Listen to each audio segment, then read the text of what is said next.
I'd like to call this meeting to order. Are there any declarations of interest? Go ahead, Councillor Longo.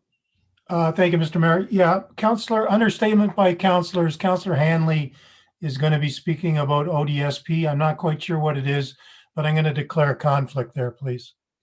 Okay, did you get that, Carrie? Thank you, Councillor Longo. Is there anyone else? Seeing none.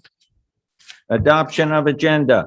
Moved by Councillor Decker and seconded by Councillor Sentence that the council adopt the agenda for the meeting of April 6, 2021.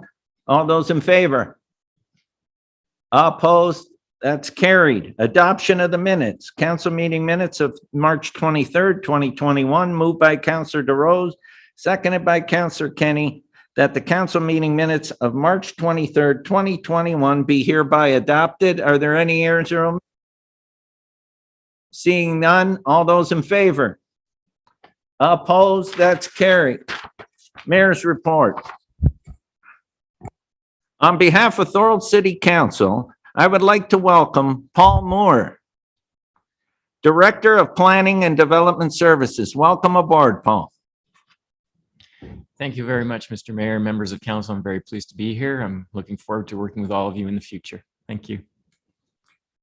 On Wednesday, March 24th, Marco Marino, Economic Development Manager, and I attended the Greater Niagara Chamber of Commerce Niagara Business Achievement Awards virtual event. Norgem Biotech, in the bestowed award category, received the Innovative Leaders Award. Norgem Biotech founder, president, and CEO, Dr. Yusuf Hajamad, accepted the award after a stellar introduction by Georgie Walker, president and CEO of Walker Industries. Norgem Biotech are located on Schmone Parkway in the city of Thorold. My Local Connection, formerly Small Scale Farms, received the Excellence in Agribusiness, Farming, and Rural Achievement Award. Renee Delaney, founder, owner, operator, received the award. They are located on Lundy's Lane, Highway 20 in the city of Thorold. The Niagara Industrial Association, also known as the NIA, received the Community Leadership Award. Don Sear, chair of the NIA, received the award on their behalf.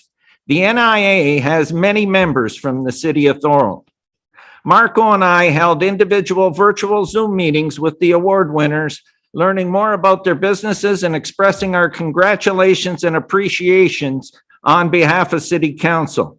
We will be presenting them with framed certificates of recognition in the near future. Congratulations on behalf of Thorold City Council to Thorold resident Tyler Angle. The NIA has many members from the city of Thorold.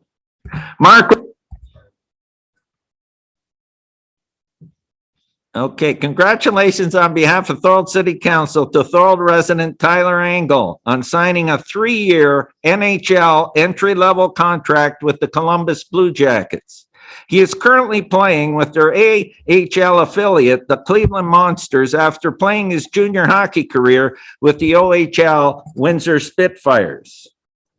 Thank you to Melissa and Don Baptiste for taking the initiative to clean the rail tracks area between Pine Street and Cleveland Street this past weekend. They collected approximately 20 bags of garbage, which were picked up by our Public Works Department. This is not the first group that has volunteered their time to beautify our city, and we are receiving more requests from businesses and residents.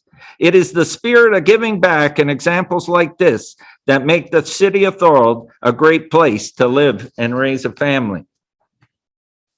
Regional Council continued to meet every 2 weeks on Friday afternoons at 2 p.m. to receive COVID-19 and vaccine updates from Niagara Region Public Health. Dr. Hergy leads these meetings, which are live streamed on the Niagara Region website. The next scheduled meeting will be Friday, April 16th at 2 p.m. The Downtown Parking Committee met on Tuesday, March 30th to discuss issues and concerns with parking in the downtown area. The main focus of this meeting was Albert Street between Ormond and Topaz Streets. It was a very productive meeting. Councillor Sentence and Councillor Longo were also in attendance for this virtual meeting. Thank you to Councillor Sentence and Councillor Neal for representing the city of Thorold by volunteering to deliver meals to seniors and adults living with disabilities in Thorold.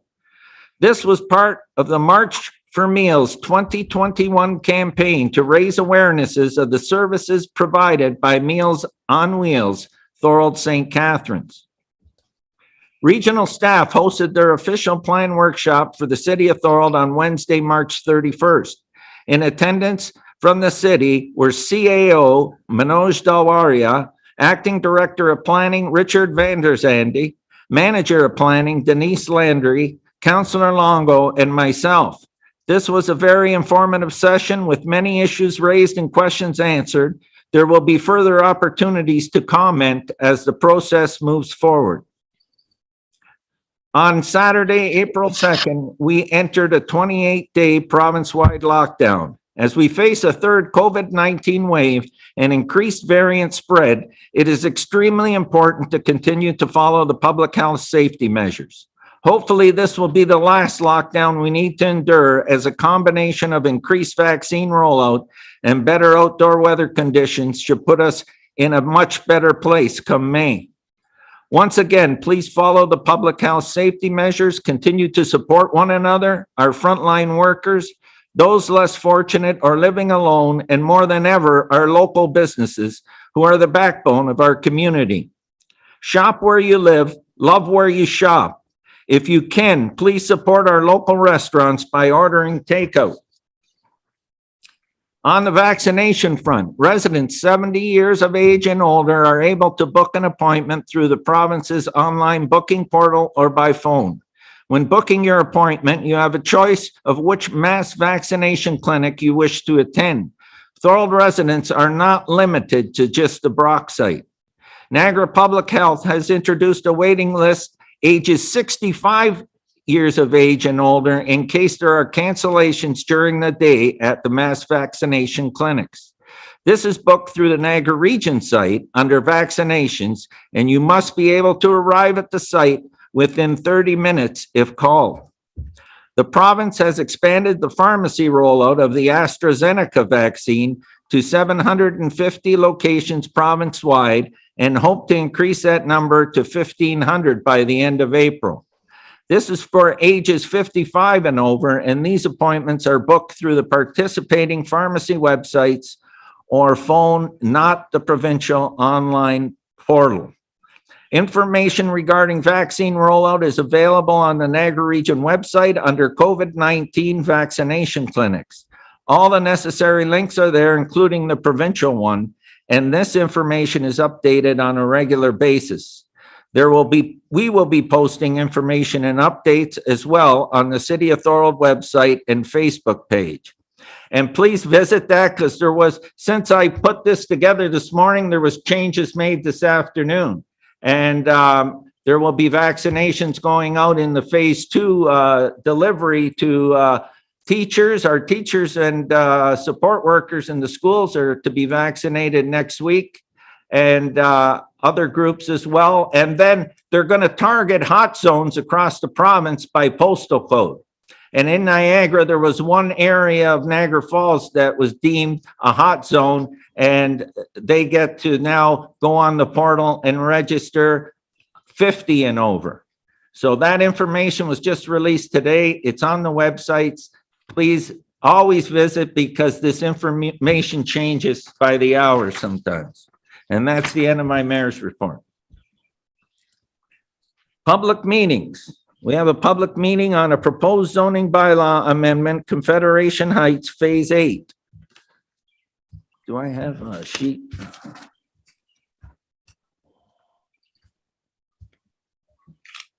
Public meeting. Is there a sheet that...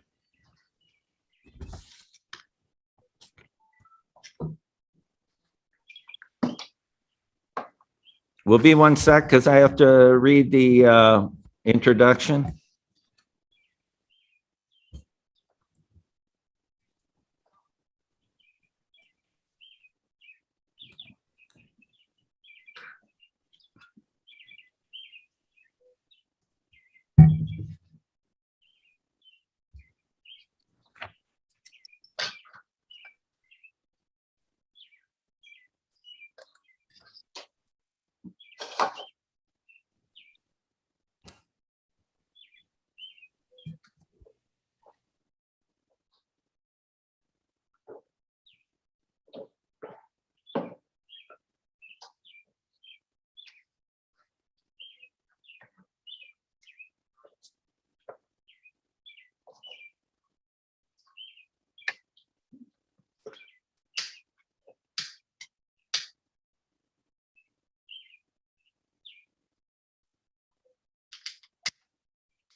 Okay, proposed zoning bylaw amendment, Confederation Heights, Phase 8, D1403-2021.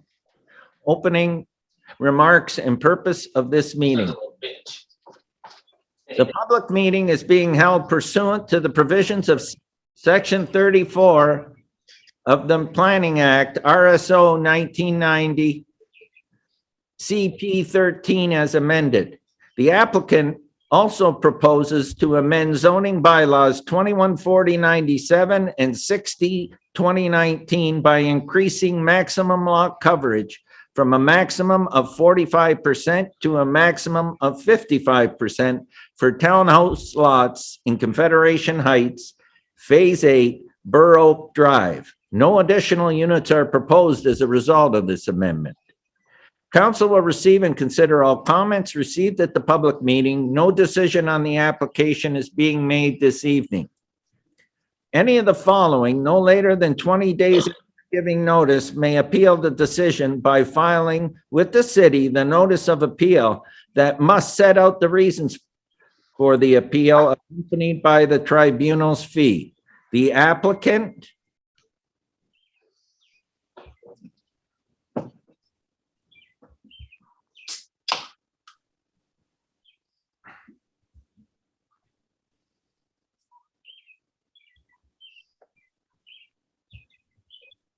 a person or public body who before the amendment and bylaw were passed made oral submissions at the public meeting or written submissions to council and the minister.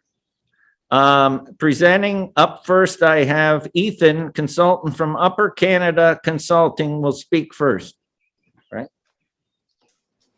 Good evening, everybody. Just bear with me for a second while I share my screen.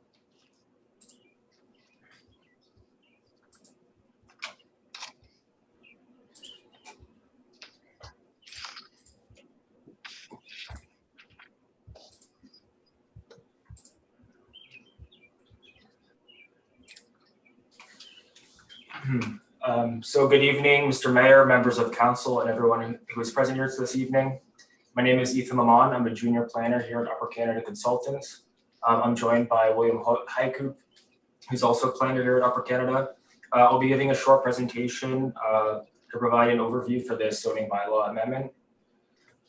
So as mentioned, this public meeting is regarding a zoning bylaw amendment application. The subject application seeks to permit a maximum lot coverage of 55% for the townhouse blocks within Confederation Heights Phase 8. So this image shows the Confederation Heights Phase 8 subdivision with the lands affected by the zoning bylaw amendment highlighted in red there. In total, 22 blocks containing 22 blocks containing 94 units are affected by this application. These blocks were created through the subdivision process, which also established the intended use of these blocks for street townhouse dwellings. A range of dwelling designs are proposed for these blocks to help add variety and interest to the streetscape. These proposed dwellings are similar to the existing dwellings within Confederation Heights. The building facades feature a range of building materials, including brick and high-quality vinyl siding designed to mimic the look of wood. An ample amount of glazing is provided through large street-facing windows and through transoms above the garage doors. You'll also notice that the buildings have a number of architectural details, which also contribute positively to the streetscape. Gables are used to provide facade articulation and roofline articulation, as well as to draw attention to the living space. Gable pediments are provided, which help to subtly reinforce the building design. Each unit also features a covered porch and decorative pillars, which help to frame the front door. This is desirable from a streetscape perspective as it reinforces the importance of the living area, providing additional facade relief. Oops, sorry. So this image demonstrates a typical townhouse block in subdivision. As you can see, the interior units represent a maximum lot coverage of about 50%, whereas the end units have a coverage of approximately 40%. The covered porch provided for each unit is included in this lot coverage calculation. The proposed dwellings have been designed to be functional and livable for future residents. There's a good balance between living space, storage space, and amenity space, provided for each unit. The dwellings are functionally sized and have convenient indoor vehicle storage provided in the attached garage. The additional lot coverage as requested will provide future residents with the flexibility to be able to provide an accessory structure such as a garden shed or a covered porch to augment their outdoor amenity area without the need for a minor variance. The requested increase in lot coverage does not result in other zoning deficiencies. All required front and rear yards are maintained, and the provided rear yards exceed the minimum requirement by as much as 4 meters. This ensures that the dwellings are appropriately scaled to the property and that a consistent built form is maintained throughout the neighborhood. The provided yards also ensure that a suitable amount of permeable landscape area is provided to limit the amount of stormwater being conveyed into the storm sewers. Overall, the requested increase in lot coverage would allow for the construction of functionally sized townhouse dwellings, provides flexibility for future residents to enhance their backyard with accessory structures, and is not considered to result in any negative impacts on surrounding properties. So that concludes my presentation. I thank you for your time and attention, and I'll be happy to answer any questions you may have. Thank you, Ethan. Are there any questions for Ethan? Go ahead, Councillor Longo. Thank you, Mr. Mayor. Through you to the presenter. Sir, did we not do one rezoning for this street already in the past? Through you, Mr. Mayor, to the Councilor Longo. This property was formerly rezoned by the current owner. My client, Mountain View Homes, has entered into an agreement with them to purchase the lands and to build houses on them. So now that the specific builder is known and they've got a very typical house product that they like to build, this is one small change that we're looking for in order to be able to facilitate the construction of their product. So I guess the intention is to make the living space bigger inside and probably more bedrooms and accessory units. Is that what's going to happen here? Through you, Mr. Mayor, to the councillor, by no means is that the case. My understanding from Mountain View is that we still intend on meeting all the required setbacks, and especially in the rear yard, we are expanding, we are maintaining those setbacks and actually exceeding them. At this time, there's no indication that there'll be secondary dwelling units or additional bedrooms. This is the typical product that has been built elsewhere throughout the community. But you must agree that if you want more lot coverage, the buildings will get larger, and then the ability to have more bedrooms will come with that. Through you, Mr. Mayor, that certainly is possible. The result of what we're looking for in this change on the units is about 100 square feet. So we're not asking for a sizable difference here. The main reason that we're looking for this is, yes, to accommodate the building size, but also to provide for rear covered decks. So those are some elements that we really think help the rear yard amenity space. And quite frankly, I think it's appropriate. Okay, thanks. I'll wait for the staff report to come back. Thank you. Councillor DeRose, go ahead. Through you, Mr. Mayor, thank you. When you say a small increase, it comes out to 22% increase in lot coverage. I'm just wondering, is this just basically a profit decision to maximize profits? Thank you. Through you, Mr. Mayor, what we're looking for is an increase in 10%. It was the ask is from 45% to 55%. Right, but 10% is 45. 45% is 22%. Right. So an increase of 22%, really, right? Of the 45%. I understand what you're saying. Yes. Mathematics.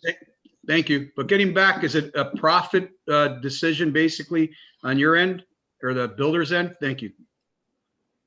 Through you, Mr. Mayor, it's ultimately, housing industry is a profit business. The proposed dwellings are Mountain View's typical units we build throughout the Niagara region. We're not specifically targeting this area for any reason. This is standard stuff that we build throughout Niagara. Councillor DeRose. Thank you. I got Councillor Kenny. Excuse me. Yeah, one of the questions directed and the answer was, I'm not sure what the people I'm representing are really going to do. We ran into this before when we talked to a consultant and got some answers and the builder came back and said, this isn't really what I'm doing. I think down the road before this decision is made, we should really talk to the person that's making the call. And also just one other point, you mentioned about down the road about patios and sheds taking up part of the green space. Well, you know what? Put the building up, get it passed, and then apply for a shed under a minor variance. Use that process instead of saying that could be a problem down the road, because council has a much better chance, I think, of accepting a shed down the road than a change here. That's just my opinion. Thank you. Councillor Sentence. Yeah, thank you, Mr. Mayor. Through you, we all know the problems that we have here. Putting more space and more rooms, more cars, more parking, more everything over there. It just doesn't make sense to me. I know we got to go through planning and talk to the builder and everything, but that's what this seems to be, is more space, more people in there, and then that just branches out to the problems, the bigger problems we have around there with parking and everything else that comes with it. So we need to really consider this before we go ahead with it. So thank you. Mr. Hanley, you had your hand up? Go ahead. Thank you, Mr. Mayor. Myself personally, it's more student housing, but it's sad to say, no matter what concerns council has, I've seen it for 2 decades, the developers at the end of the day will get their way. It's sad to say, we as a council know where this is directed, but we put in appeals and we lose all the time, 99% of the time. I honestly don't remember or know of any appeal that the city of Thorold actually won.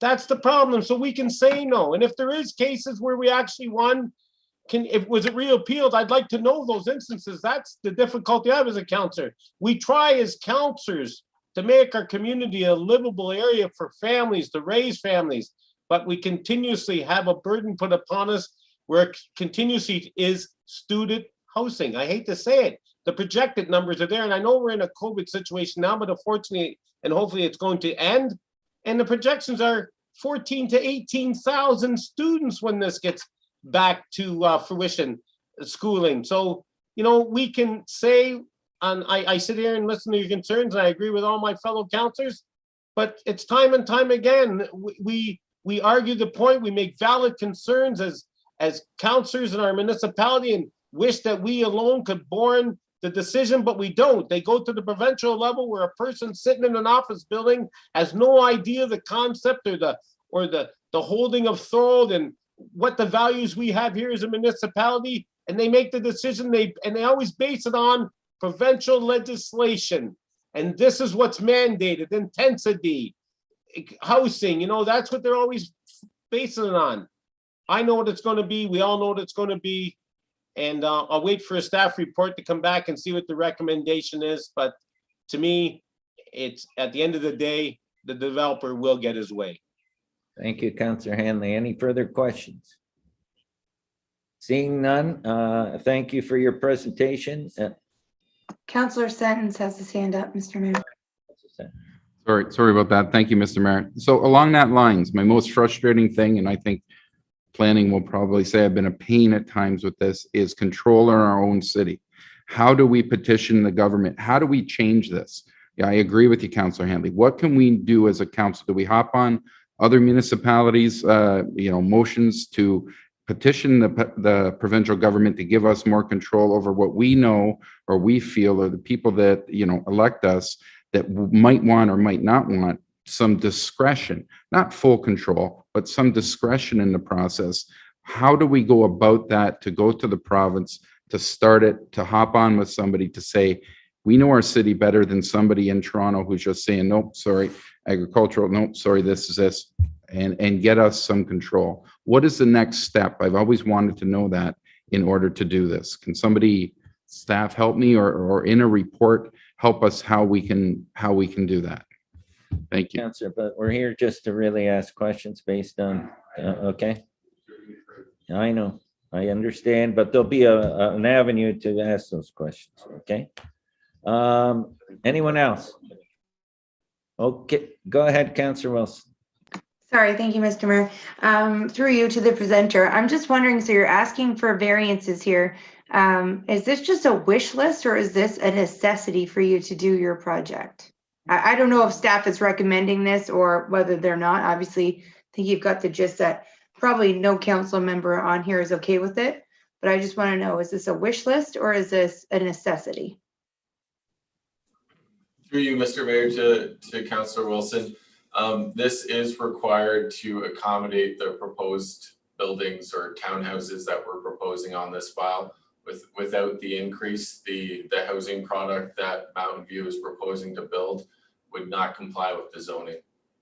So why not just propose a building that would actually comply with the zoning? Like, it's just frustrating that, you know, you've been here multiple times, your company representing multiple clients, and rarely does somebody actually just do a drawing and a proposal for a building that's actually compliant with their bylaws. So I don't know why we have the bylaws half the time when we're just always amending them. It's very frustrating. So why could your client not come with a building that actually complied with our laws?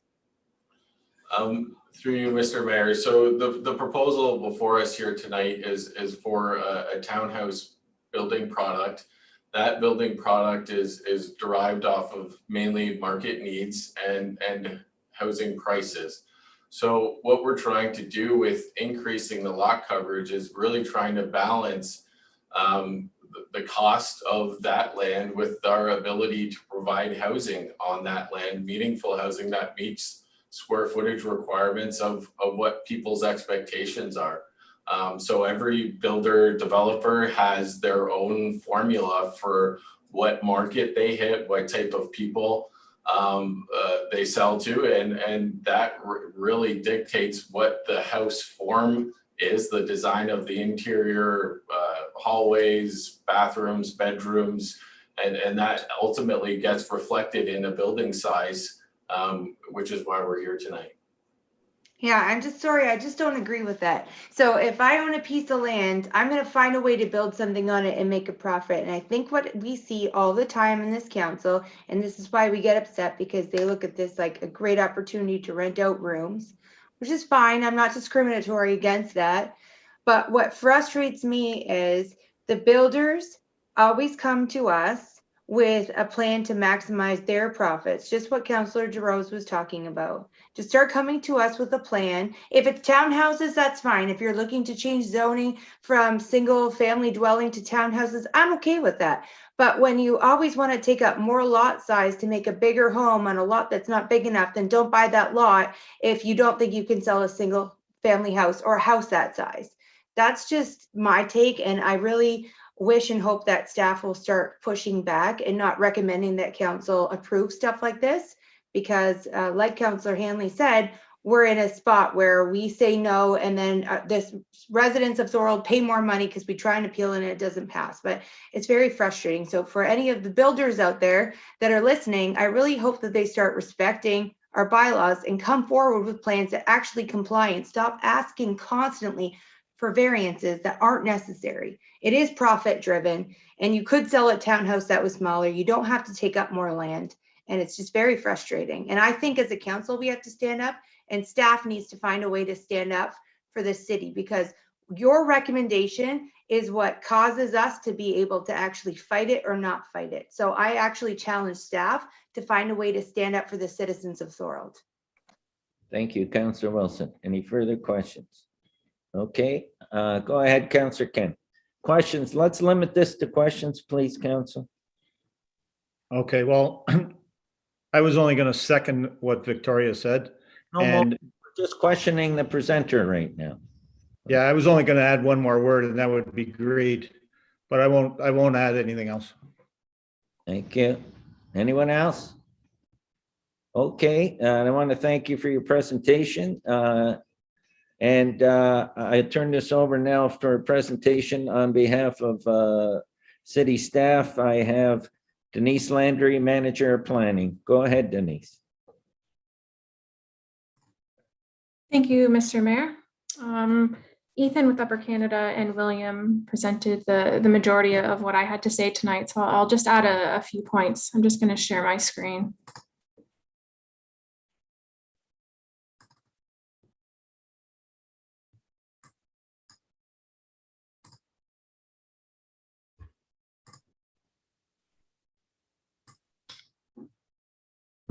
So just in case for those individuals that might be on that don't know me, I'm Denise, I'm with the planning department.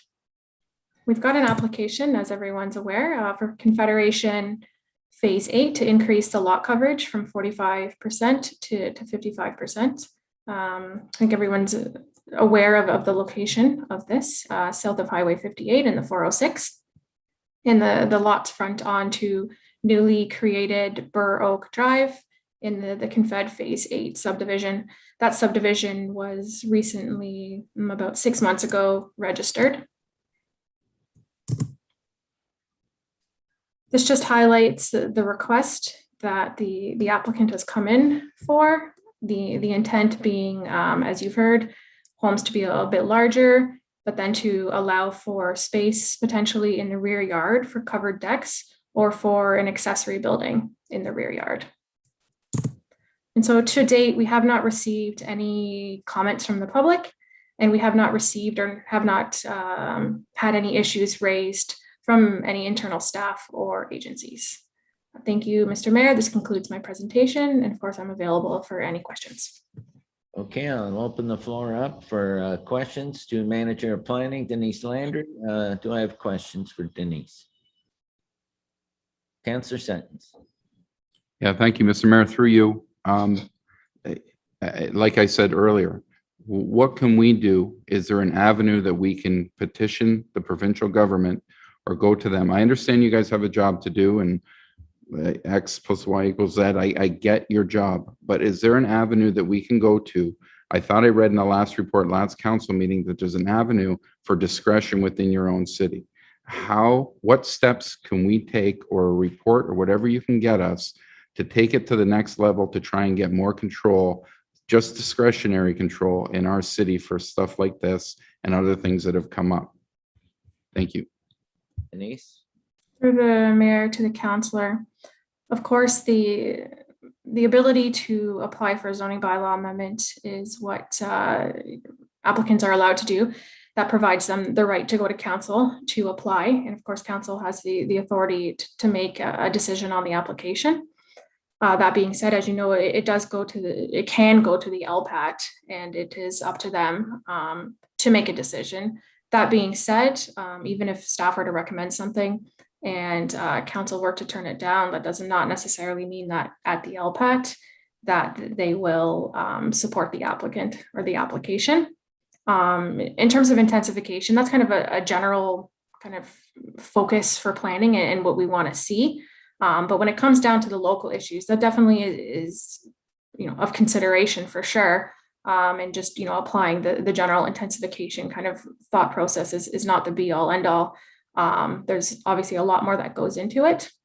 So we do recognize the concerns of council, and we do intend on having discussions with Paul Moore, our new director, to see if there's avenues here to look at to address council's concerns.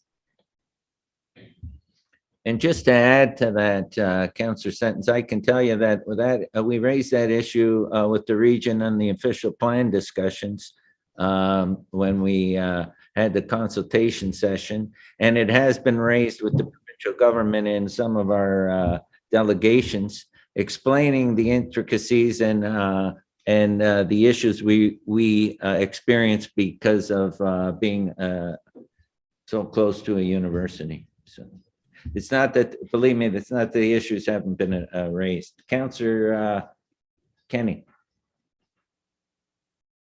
Yeah, I just have one question for Denise. That would be, you, in your report, you said you heard no objections from the residents in the area. Have we done a full mail out or a full blitz on in that area and to all the mailboxes, and nobody has raised any concerns? Through the mayor to Councillor Kenny, yes, that is correct. We have sent out mailing posted on our website, and there's signs up on either end of the property. And we have not had any concerns raised from any members of the public or any phone calls. No, I didn't. I said, did we put things in people's mailboxes? Through the mayor to the council, yes, we did do a mail out. That is correct. Oh, I thought you said email. Okay, thank you very much. No problem. Councillor Wilson. Thank you, Mr. Mayor. Through you to Denise. Just on that point, I'm surprised because this is the same, if, you know, when I look at maps, it's not very helpful for me, but they were here before, like Councillor Longo asked, and they were trying to have more townhouses than, I believe, if I'm correct, that we approved, and we had a ton of people from the neighborhood against it. So I'm surprised to hear that. But my question is, so I'm assuming maybe like staff is going to recommend that we do this, but when we look at subdivision plans, my understanding was there had to be a mix. So there had to be townhouses and single home dwellings, and they're looking to take out all the single home dwellings and make them all townhouses? Through the mayor to Councillor Wilson. No, so the application is just to deal with the townhouse blocks. There are single detached homes in between the townhouse blocks. It's just they're only proposing to increase the lot coverage for the townhouses, not for the single detached dwellings that are located in Confederation Phase 8. Okay, perfect. When that picture came up, then I thought maybe I had the wrong idea the first time. So at what point would staff not recommend making the lot size, or not the lot sizes, the dwelling larger on the lot? Through the mayor to the councilor, there's a number of elements that we have to look at when we're looking at lot coverage, and that's ensuring that there's ample front yard, ample rear yard, side yards, amenity space, etc. I think the maximum that we've ever entertained potentially is 55 or perhaps 60 through a minor variance process, but we need to kind of balance everything out to ensure that the form of the dwelling can still be accommodated with the maximum lot coverage. One kind of important piece that we find with subdivisions is developers often build the home to the maximum lot coverage. So say, for instance, the lot coverage is 45%. They're building the homes to at 44 or 45%, which really hinders the homeowner. That means that the homeowner can't build any sheds. They can't build anything, any accessory buildings on the property, as they would quite easily go over the lot coverage. So although I know I hear your concerns, although they are asking for 55% maximum, they are not looking to have their buildings at 55%. They've presented kind of the layouts of the buildings, and they're ranging from the high 40s to 48%, and even the end units at 38%. So even though they're asking for that, they're not looking to go to 55%. What it really does is it allows for a shed in the backyard if the new owners want that. Okay, so currently, but they could come back with another drawing that would make it larger, and then once we pass it, there's nothing else that we could do. Through the mayor, yes. By asking for 55%, they're basically, yeah, you would be allowing the 55%. We are, of course, looking at the 55, but we're also listening to what they're saying that, their models are for the lots. So this goes back to then what Councillor Kenny said. So if we said no to that and just allow them to apply for a shed if they wanted to, that would be a better plan. I understand what you're saying now, Councillor Kenny, but it's really going to ultimately depend on what you as staff come back and recommend to us, because I hear what you're saying. It doesn't necessarily mean, but the odds of us winning at any LPAC are very slim if we go against our staff and then we have to hire new people to represent because you're of a different opinion. So it really comes back to what you as staff recommend to us, whether we can actually stand up for our city or not.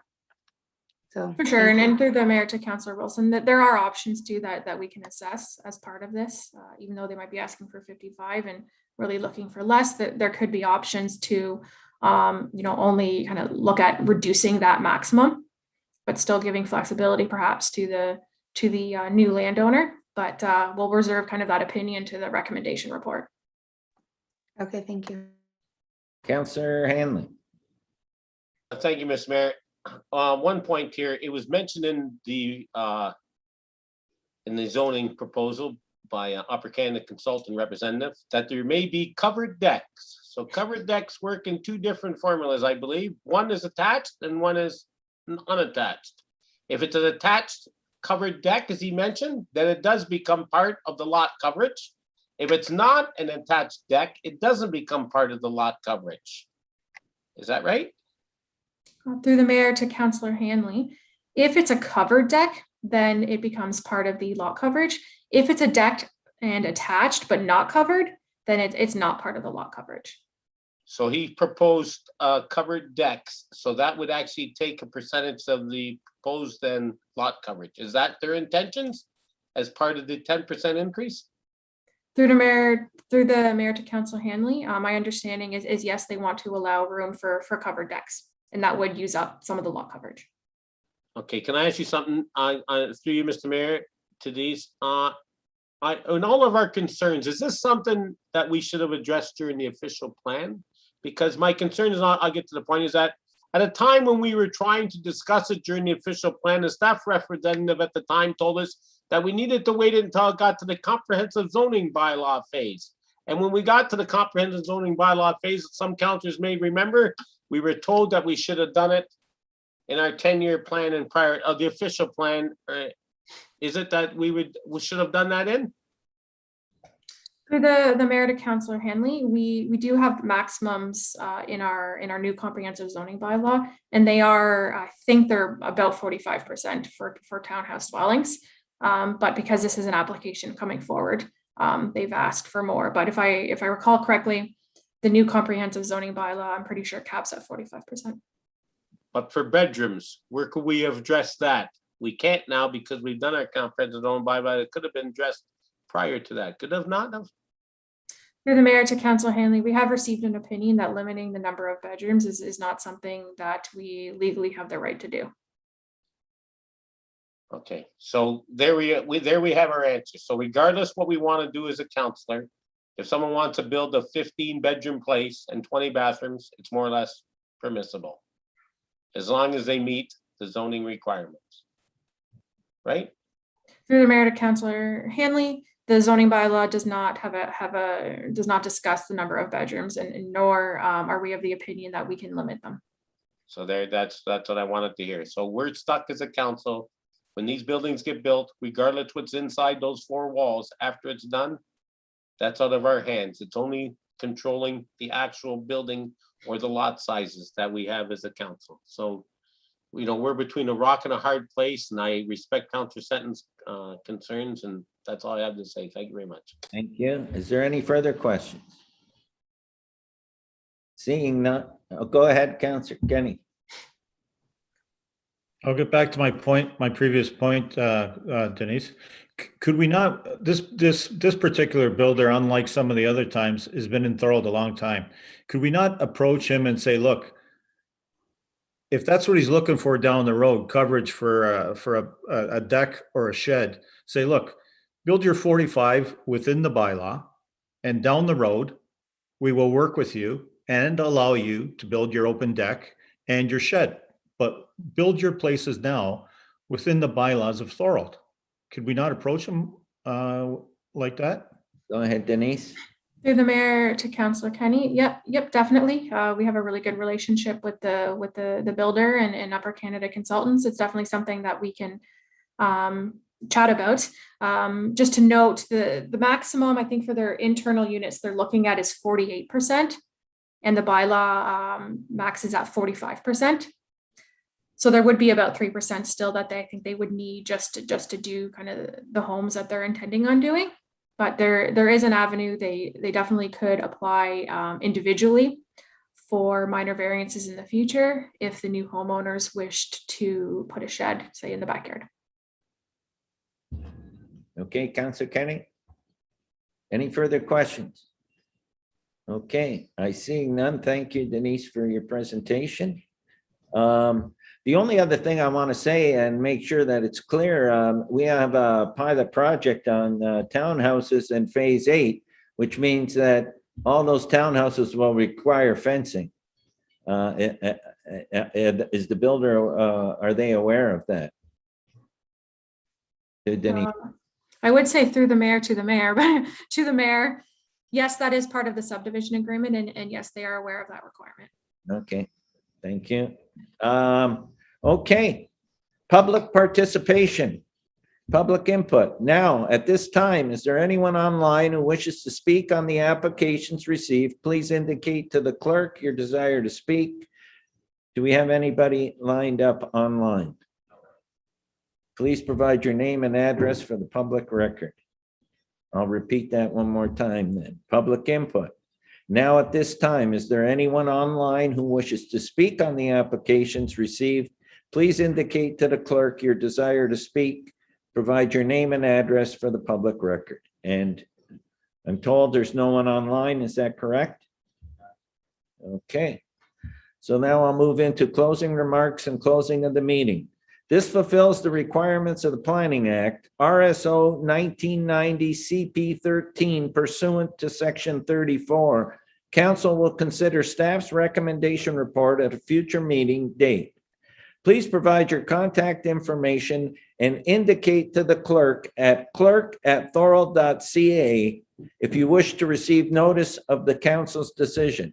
That's clerk@thorold.ca. Alternatively, a letter requesting to receive notice of council's decision may be sent to the clerk. As such, the public meeting portion of this application is now closed.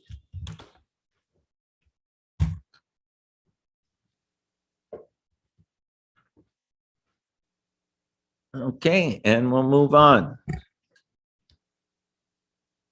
Motion to receive and file minutes or adopt recommendations of council, committees, and boards. Minutes to review for information purposes. I have a mover, Councillor Neal, seconded by Councillor Hanley, that council receive and file the minutes of the committees of council local boards as presented.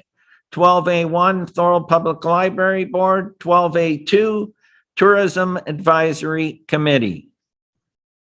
Are there any errors or omissions that councilors are aware of? All those in favor? Opposed? That's carried. There's no minutes to endorse. Okay, we move on to statement by councilors, and up first is Councillor DeRose update re Canada Summer Games. Go ahead, Councillor DeRose. Thank you, Mr. Mayor. Through you. It's been brought to my attention by several residents. They've reached out to me for updates on the Canada Summer Games build and any information that we could provide on the operations agreement. Unfortunately, we as a council have not been given any concrete information to share with residents. The last I remember was a hastily called meeting in November when we were informed of the time sensitivity in regards to the agreement that was being negotiated on the city's behalf. Residents that have contacted me are pleading for transparency. I believe by keeping stakeholders, AKA taxpayers in the dark, we are fueling unsubstantiated rumors and hearsay. Residents have stated to me they are concerned that the Canada Summer Games operating financial obligations due to COVID now are not in their best interest. So on behalf of the concerned residents that reached out to me and the rest of Thorold residents, I'm requesting an updated staff report on where negotiations are at, number one. Number two, what is delaying the operations agreement?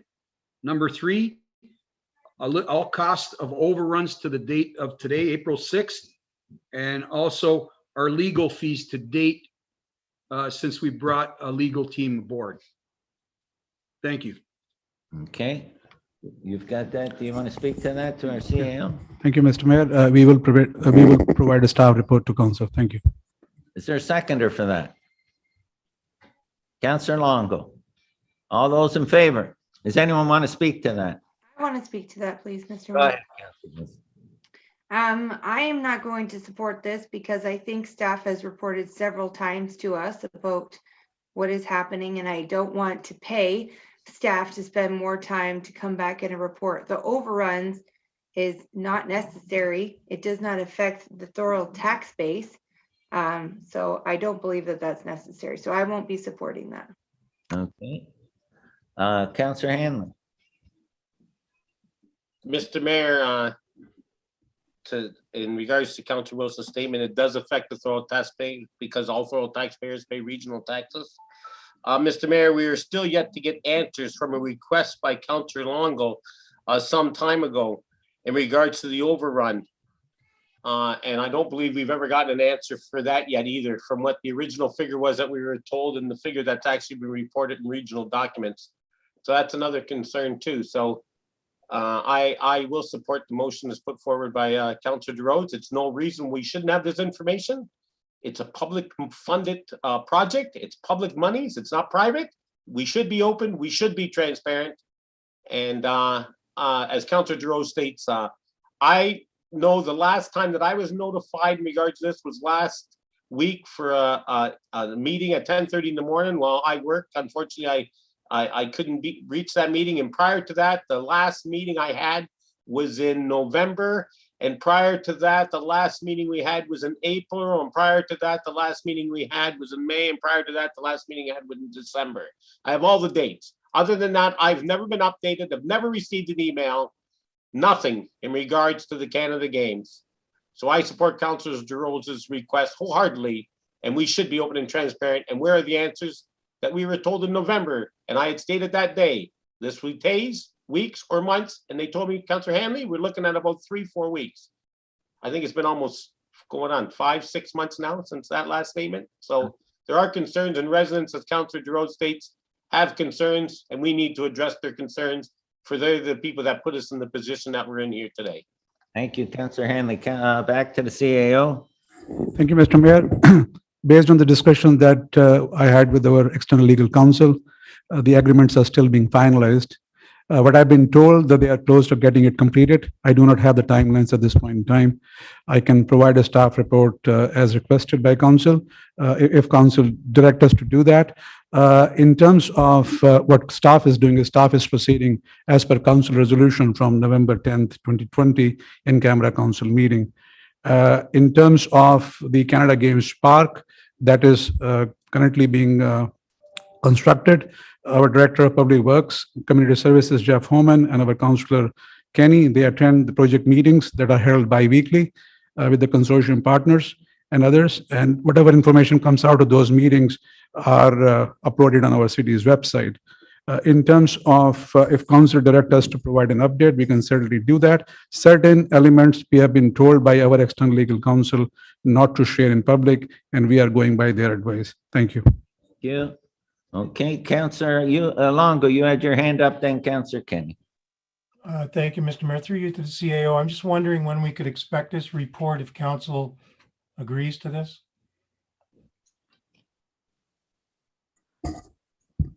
Through you, Mr. Mayor, Councilor Longo, depending on what the questions are asked and what we can share it, we have to connect with our external legal counsel and our consortium partners. Certain element is not staff desire to keep it secret or we want to have an open and transparent information shared with the public, but certain elements we have been told that we cannot share, and that is the reason we don't share. It's not that the staff desire to share, to hold on any information. Whatever we can share in the public forum, we will be certainly sharing it. And then whatever else that cannot be shared, certainly council can be updated in an in-camera meeting. Thank you. So would we expect that report to come back for the next meeting with whatever can be shared at that time? Through you, Mr. Mayor, certainly whatever we can able to share, we will share it. In terms of, I think Councillor Handley asked that that the question that you have asked in the past regarding some overruns and all, that request that you have mentioned has been forwarded to the region. The question that you have asked after when you have asked us, we are still waiting response from them. Thank you. Thank you for that. Mr. Mayor, I'd just like to make a statement. I did ask questions of our partner, the region.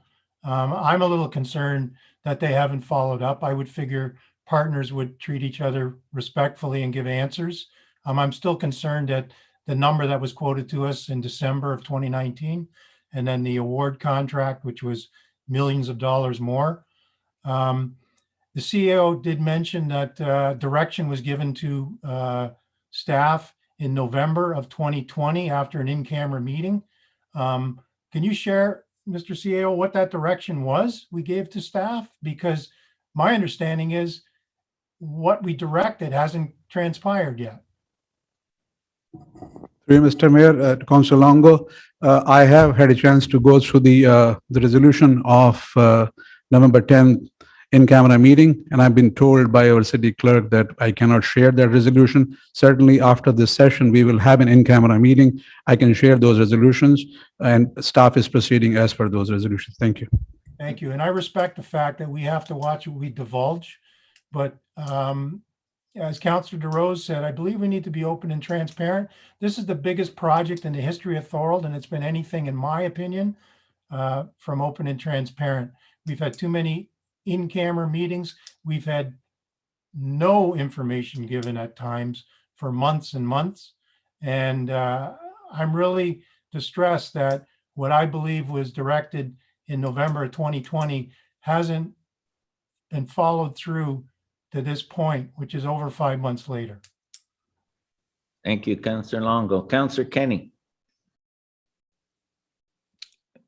Yeah, I agree with pretty well everybody that's spoken so far. I think what we need is, like was said, I attend a meeting every second Friday. There's information at that meeting that we can share with everybody, and we should share it. I think probably every month, maybe the first meeting of every month, either myself or Jeff should make some kind of presentation.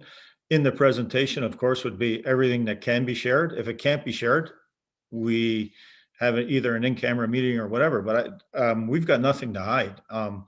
If the lawyers say it cannot be shared, then it can't be. But as far as the stuff, and there's information in there that we're at a part now where they're talking about the lines and some of the sharing costs and sponsorships and stuff.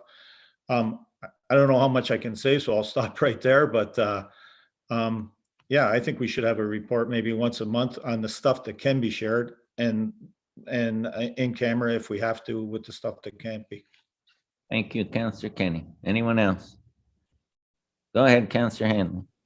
Thank you, Mr. Mayor. Through you to Councillor Kenny. Councillor Kenny, are you stating that up until now, anything that had happened on those meetings every other Friday couldn't be discussed at council?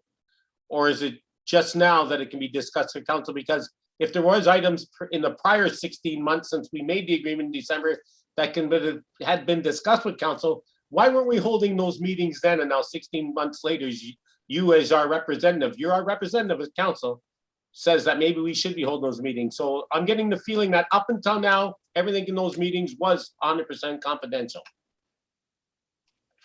Can you answer that? Has it been confidential up to now, or could you have been sharing all along? Councillor Hanley, I'll got the CAO because I know he's made reports and they've been posted on the website, but I'll let him explain. But I'm talking about the meetings, not the post on the website. Through Mr. Mayor to Councillor Handley, the meetings that mentioned about Councillor Handley and Councillor Kenny and our Director of Public Works and Community Services, Jeff Homan, attends. The information that transpired from those meetings are uploaded on our website. Thank you. Okay. Go ahead, Councillor Decker. Thank you, Mr. Mayor. So the information is being posted on the website. So there's nothing that's being hidden then. So why have meetings then? So why mention meetings then? If it's already all posted. Well, I'm just want some clarification there. So I'll get the CAO to respond to that. Through Mr. Mayor, the information that comes out of those meetings, that is all what can be shared are on our website. the project reports, how the project is progressing. All that information is uploaded on our website for public to look at it. The only information that is not shared is the information that has been told to us by our external legal counsel pertaining to the agreements that cannot be shared. From staff perspective, whatever we can share, whatever we asked to share, we share it. I can ask our Director of Public Works and Community Services, Jeff Homan, to comment on it further because he is the one representing the city at these meetings along with Councilor Kenny. Thank you. Go ahead, Councilor DeRose.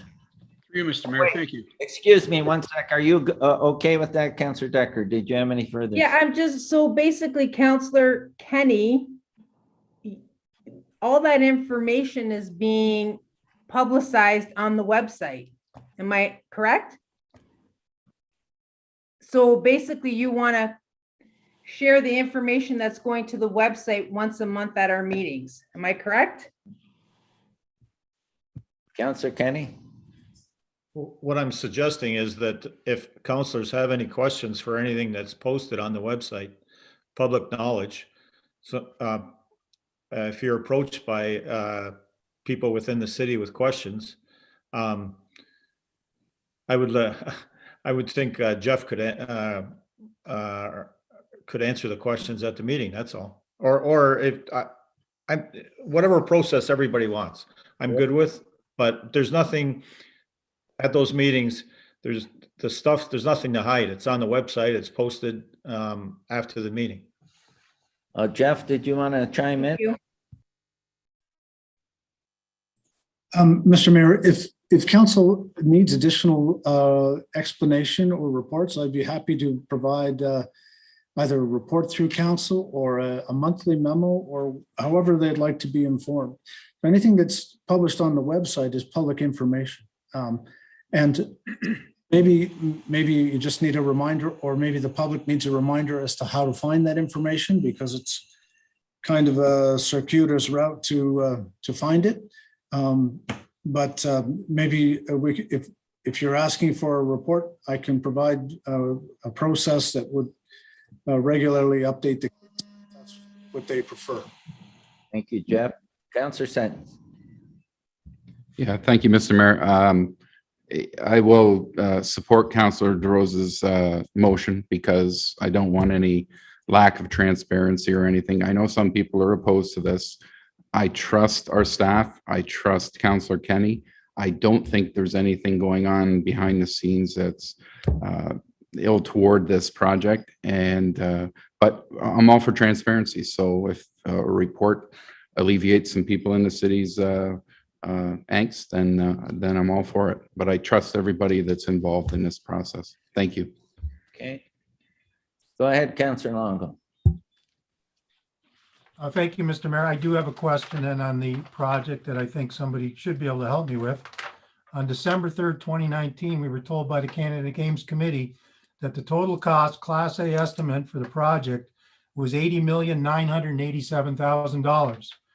Yet the next day, the project was awarded at $85,580,225. Can somebody explain why that discrepancy? Anybody have that answer for him right now? Jeff, do you have anything? Is that related to the bid price? I don't know. Mr. Mayor, that's not information that we have asked and have been told it's not available. Councilor Longo has asked, and we put it in writing to the regional clerk. It's really up to the regional clerk then to provide a response to that particular question. I don't have an answer. If I did, I would certainly share it. But it's not information that we're been provided with, and so we can't speculate at this stage. Thank you, Mr. Holman. I didn't mean to put you on the spot. I apologize. It was a redundant question. I knew you didn't have the answer because unfortunately, one of our partners in a giant project will not respond to us, and that's what concerns me. And I will keep asking this question until somebody answers at the region. And again, I don't expect you to answer it, sir. You've done a great job trying to get the answer, but unfortunately, our partners will not answer. And it's a huge concern of mine and others The runaway cost with this project, we are now over an original $81 million, over $91 million for the project. So again, no answers, very secretive. I don't know what the word is, but it's very concerning for me as a representative of taxpayers. Thank you, Councillor. Go ahead, Councillor DeRose. Yeah, just in regards to some things that were said. At no time did I bring this up because I don't trust city staff. I do trust city staff and Councillor Kenny that's representing our interests. This has nothing to do with that. But do I trust the other partners? And just listening to what Councillor Longo just said, no, I don't, because they don't have our residents' best interest at heart. So, and secondly, as a councillor, referring to Councillor Decker, I don't think I should have to search on our website for an update. I think I should get it in an email so I can read it with my other 20 emails that I usually get and then deal with it. But why should I have to go to our website to search things out when that should be provided to me? Thank you. Okay, go ahead, Councillor Decker. Thank you, Mr. Mayor. That's not what I was implying, Councillor DeRose. And I do agree with Councillor Sentence that I don't have a problem with your request because we have nothing to hide, and I don't want our residents to think we have anything to hide.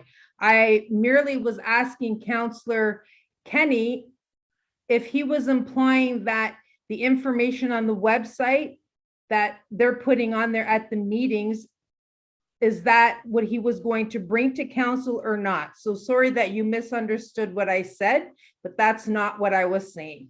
So I do support your motion. I don't think we have anything to hide. I trust our staff. I trust Councillor Kenny, and I'm sick and tired that every time the Canada Games is brought up that this is what happens. So I don't have a problem bringing this report forward. So don't read into something that I didn't say. Thank you. Councillor Decker. Okay, so we have a motion that we get a staff report and address what we can address in that motion. Is that correct? And what we can address, then we can address in camera. Okay, is you good with that, Councillor DeRose? I had a second. Yes. Or Councillor Longo? Yes, Mr. Mayor. Thank you. All those in favor? Opposed? That's carried. Okay.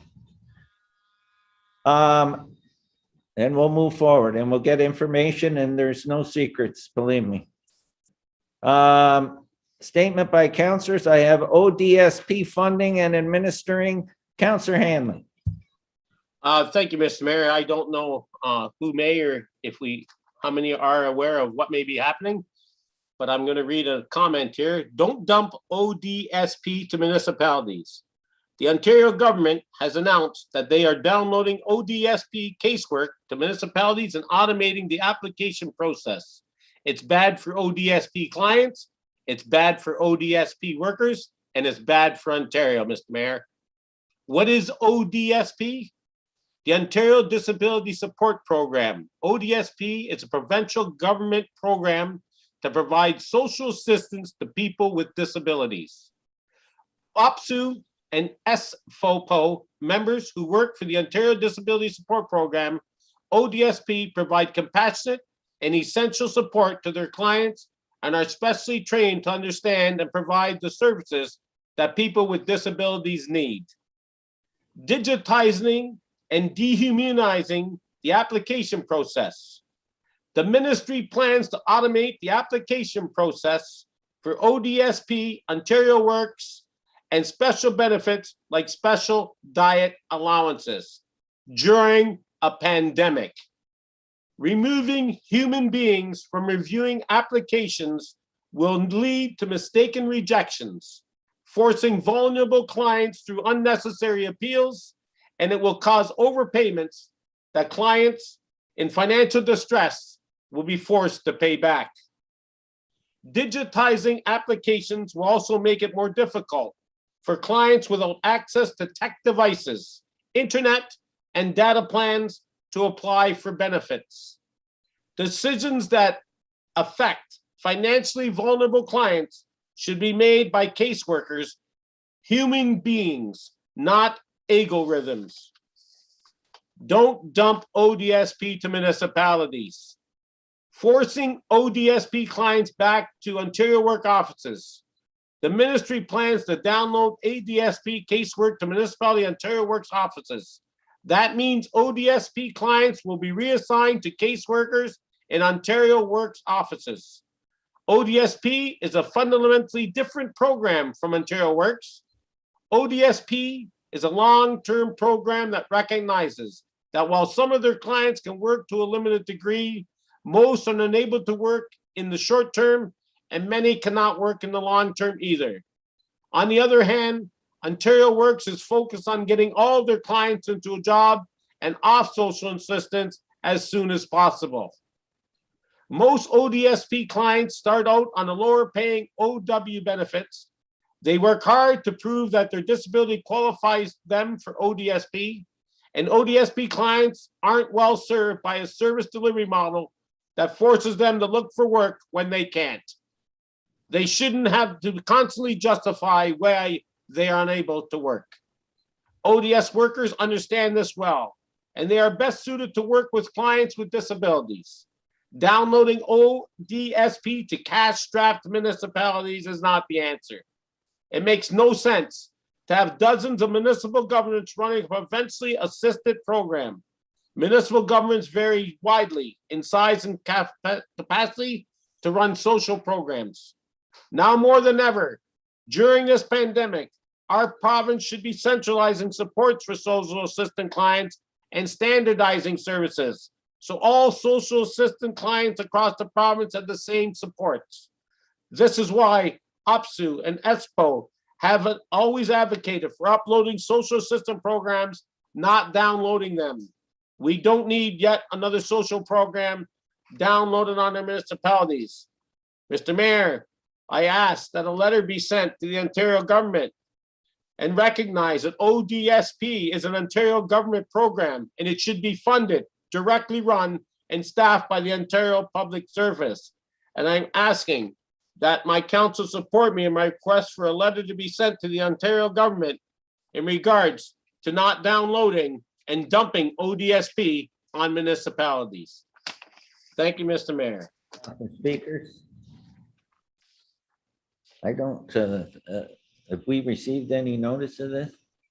We have not, I've not received any notice of that this is happening, Councillor Hanlon. And I'm not saying it's not. Where did, I got this information, Mr. Mayor, from OPSU themselves and that stuff, and they're waiting to write a motion for me. And it's from Ontario Public Service. For more information on this, Mr. Mayor, yourself or staff can visit www.opseu.org/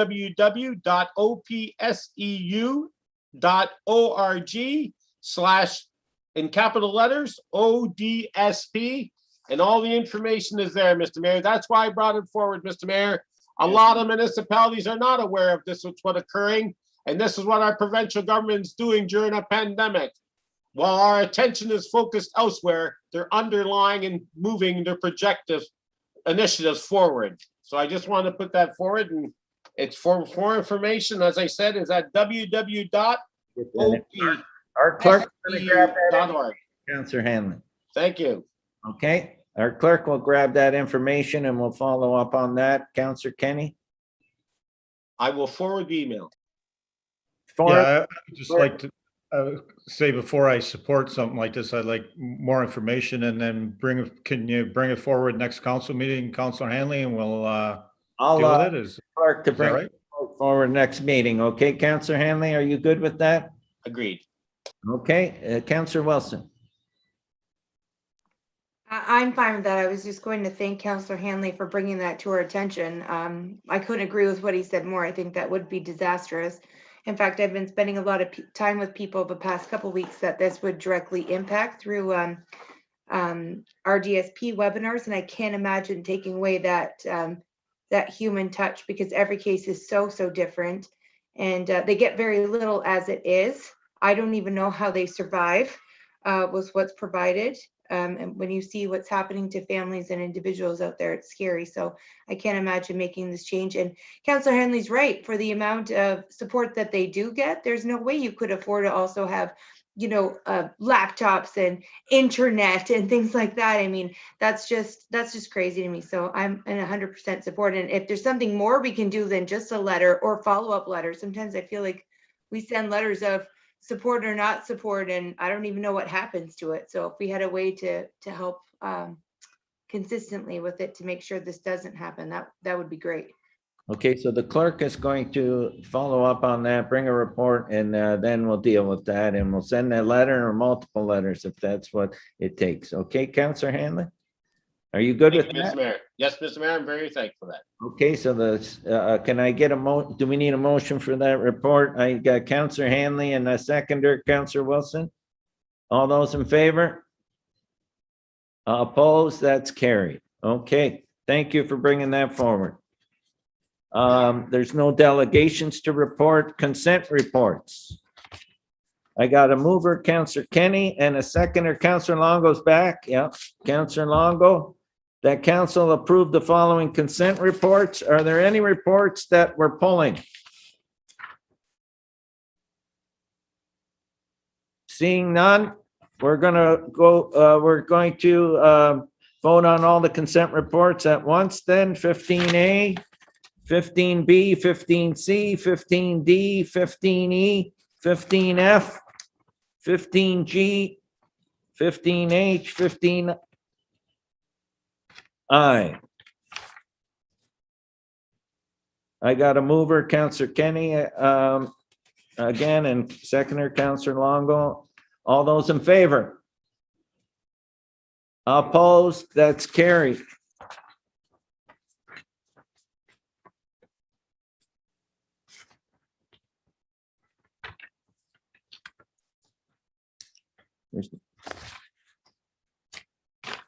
Okay, there's no discussion in the reports. Notices of motion. Go ahead, Councillor Hanlon. Mr. Mayor, my intent is at the April 20th meeting to bring a motion forward to rescind our process in regards to having any financial commitment to the Canada Games. And I base it's not a reconsideration vote.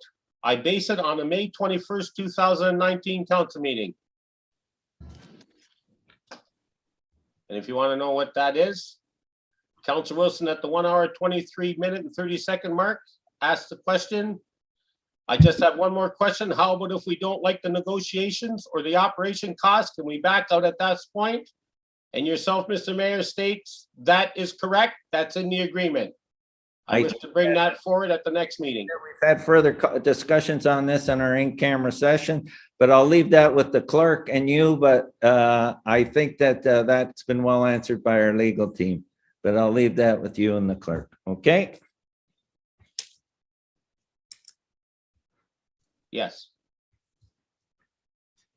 Okay, we're going into closed session. I got a mover, Councillor Hanley, seconder, Councillor Decker, that council resolve into closed meeting session at 7:48 PM for the purpose of dealing with matters pertaining to Deputy Clerk's verbal report, Canada Summer Games pursuant to the Municipal Act, Section 239 2F, advice that is subject to solicitor-client privilege. All those in favor? Go ahead, Councillor Longo. Thank you, Mr. Mayor. Before going in camera, can I ask what this pertains to? Does this pertain to the consortium agreement? Or what is it that we're discussing? It's the TPA. But I'll let the, do you want to speak to that? Yeah. TPA, what's a TPA, sir? Transfer payment agreement that was signed. It's an amendment. That's what we're dealing with. Can I get an explanation on why that would be an in-camera item since it has to do with public funds? Through you, Councillor, through you, Mr. Mayor, to the councillor, it is subject to solicitor-client advice, and the agreement as per the agreement with our partners, it is to remain confidential. It cannot be shared with the public. So another agreement that we can't talk about that has to do with the Canada Summer Games. I'm not comfortable going in camera for anything to do with the Canada Summer Games, Mr. Mayor. I'll vote against going in camera. Councillor Hanley. Myself too, Mr. Mayor. It deals with public funds as a transfer of payment agreement. That's a publicly funded Canada Games project. This is a public document. It's always client legal. Is there a lawyer, here that can come on board right now, or do we have to go in camera to get a lawyer's opinion why it is going in camera? I believe we don't. I think a lawyer should be publicly here now and state why it's going in camera and where on the legal terms. I need to know the ramifications, because when I look at it, we're not dealing about a person, we're not identifying an individual, and we're not selling a piece of land or buying a piece of land. It's an agreement that's dealing with public funds, Mr. Mayor. A transfer of payment agreement. Councillor Hanley, that's what we've been, I'll turn it over to CAO. I'm just doing as I'm instructed, okay? Sorry, Mr. Mayor, I think the advice that we have received, our acting city clerk has spoken with the province as well. They want to keep it as this TPA confidential. Talking to our external legal counsel, they also want it to be discussed in an in-camera meeting. So the external legal counsel will be there with us to go through that agreement with counsel. And at the end of their presentation, counsel can make decision appropriately. Thank you. But can I ask, Mr. Mayor, why do we need to go in camera to make that decision whether or not it should be public or not? The lawyer should be able to come here now in a public setting. We should be able to ask the question and he should be able to answer the answer. Why is it that we're going in? Is it because Brock University wants us to, and the region wants us to, and the city of St. Catharines wants to? Or is it legally that we want to? Because there's a law that says we have to. So that's what I'm asking. That's what should be done, I would believe. It's legally, I think, the responsibility of us. It's public funds, Mr. Mayor. It's not private funds, it's public funds. So why can a lawyer come forward now before we go on camera and explain to the public why it is that we are going in camera? Why do we need to go in camera to get that explanation? That's my concern. I'll turn again over to CAO. I think he answered that, but I'll let him answer it again. Through Mr. Mayor, the external legal counsel will be available in camera. We can ask that questions of them. If they think that the in-camera meeting is not required based on their expert advice, we can always come back into the open session. Thank you. Okay. I guess so. It's obvious he's on the line waiting.